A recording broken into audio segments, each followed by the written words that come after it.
Alright, we gotta make sure everything is in place. Alright, the lighting is not bad. YouTube, what's going on? It's your boy Keezy. It ain't easy being Keezy, and in today's video, we're talking about hoodies. Obviously, we're talking about a bunch of hoodies, and I promise they're not all black hoodies because I have like 2 non-black hoodies. Anyways, these are my favorite picks, and also they're all pretty much different styles that can also potentially help your wardrobe. So let's get it.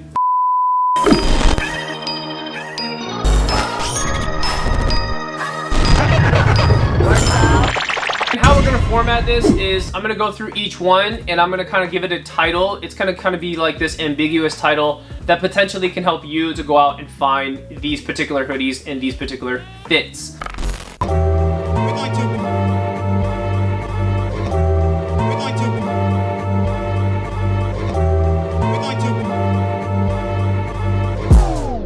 Okay, so for the first topic we're going to talk about is we're going to talk about zip-up hoodies. You probably thought I was going to talk about pullover hoodies, but no, we're talking about zip-ups. Now, the first brand or zip-up that we're going to talk about is Uniform Studios. It's kind of more so a shameless plug. I know I kind of talk about this in a lot of the videos that I have, but they are a very good, viable option of cuts and fits that are very modern. And I happen to have both of them. I have the black zip-up and I also have the gray zip-up here. What's great about this brand is that out of the bunch I'm going to be talking about here today, this is a pretty accessible option. If it's not on their website, you can find it on Grailed, maybe even eBay, I don't even know. But if you happen to be in any of the Streetwear Facebook group accounts, there could or could not be people that are reselling their hoodies and stuff. But I think the most noteworthy thing about these zip-ups is the actual cut of them. Because not only are they boxy, they're kind of cropped.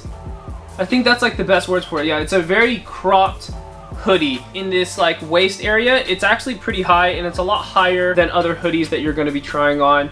And it gives it a better aesthetic. Now, when we talk about fabrics, I do also believe that these are French terry hoodies, and also they use Riri zippers. I know people go crazy over that stuff. People that follow Jerry is like, does it have Riri zippers? Well, you know, in my case, do the zippers work?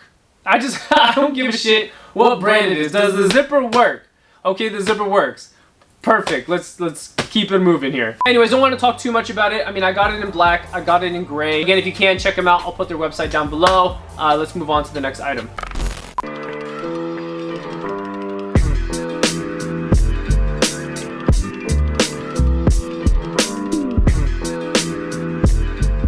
The next topic or option for hoodies that I think is a good or viable choice is going to be designer hoodies. I know this kind of is a cringy category. I didn't really know what to categorize it as.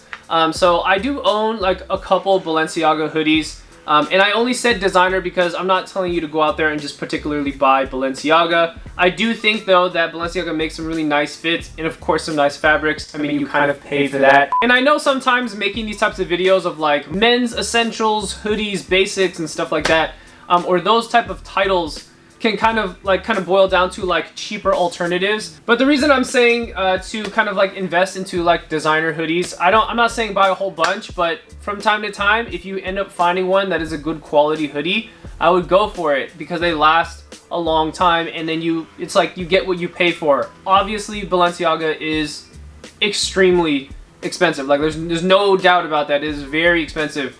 But if you don't want to pay those actual retail prices, not even resale, retail prices, I would check out Grailed. I would check out designer thrift stores like your Crossroads and your Wastelands. From time to time, they might have someone that dropped off a whole bunch of their old Balenciaga hoodies. Sometimes they're new used, super new used, only worn 2 or 3 times.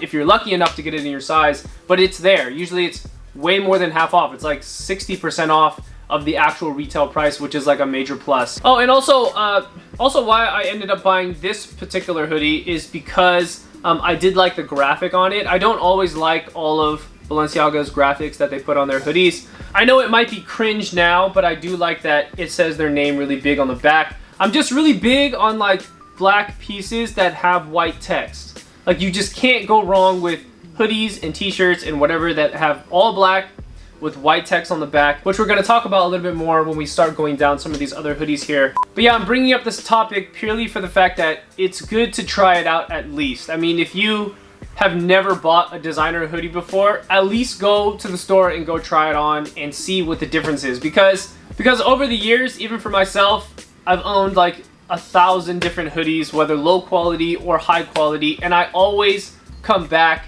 to wearing like the higher quality one because I spent more money on it, and spending more money on it makes me cherish it more, and also the materials and the quality of it is going to be better than just your average mundane hoodie that you can buy at like the liquor store. Okay, like you get the point. Like, anyways, invest in some designer if you want. If you don't like it, then skip this part. Let's move on to the next hoodie.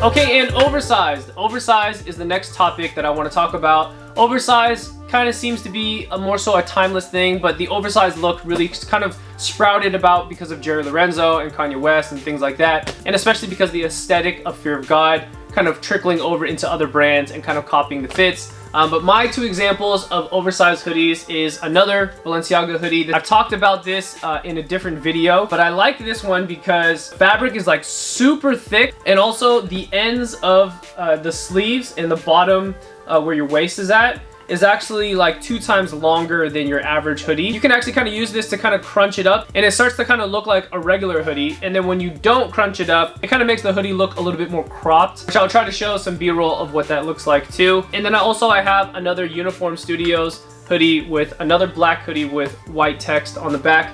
They ended up making these in a couple colors. They made it in like gray, actually just gray and black I believe was the only 2 colors that they made. But I love this hoodie as well. I believe this is also made out of like a French terry material. It's also a really thick hoodie, which I love. Like, when you're cold and you need a hoodie that will actually keep you warm and not something thin, not something like low quality, this Uniform Studios hoodie is like really warm, and that's what I love about it. Also, they made the hoodie really large, and I just love when hoodies are like really big over my head and it's like the right shape. The shaping of this hoodie is also really nice too. But this is like the perfect amount of boxiness, and it goes really well, especially right now because looser pants, baggier pants are kind of in right now. And then it's really nice to have like a boxy hoodie to go on top of it. And it's black, and it's big, and it's warm. You already know what it is. Anything's possible.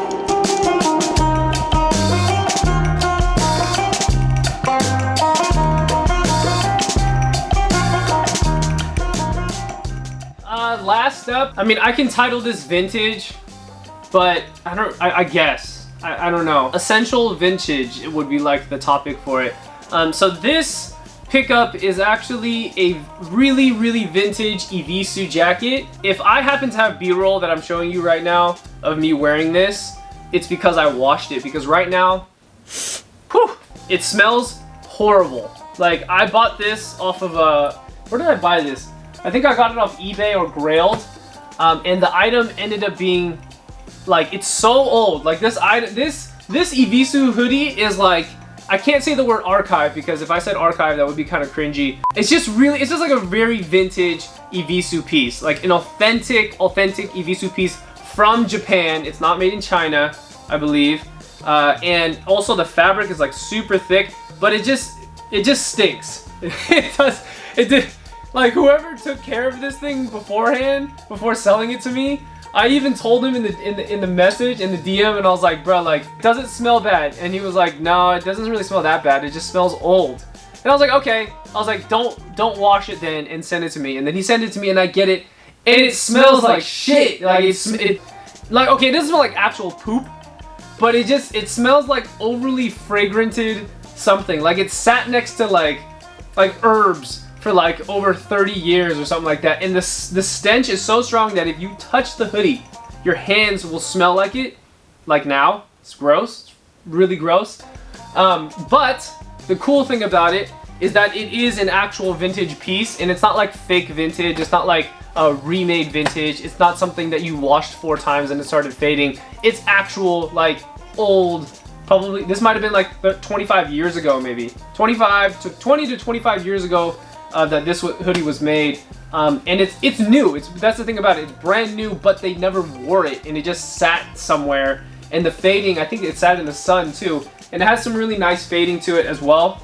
Having some vintage pieces is also nice to kind of have in your rotation for your wardrobe. It's just a nice, like, essential thing. And also, if you're like myself, where you wear too much black, you can kind of switch it up and then wear something like this, where it's not necessarily black. If someone's like, well, you're wearing all black, you'd be like, no, this is vintage. So it's kind of like a grayish color. It's like a washed black. It's not black, it's washed black. That doesn't count. We all know that doesn't count. But it's a great piece to have in your rotation. I put it last because it smells so bad. Yeah. Alright, anyways, that kind of like wraps it up for this video. So with all that was said today, make sure you guys and girls keep it locked right here for all your latest information from clothing, music to culture. It is your boy. I'll see you next time. Peace. You want to do, and it's just gonna take a minute, but it's gonna work out. Like if you try to cut corners and you put costumes on to do shit, yeah, you gonna get straight, but at what cost? You know what I'm saying? And how you feel when you do this shit for you, 100% for you. You could grind and stay up for 5 or 6 days and not really be tired because it's for you.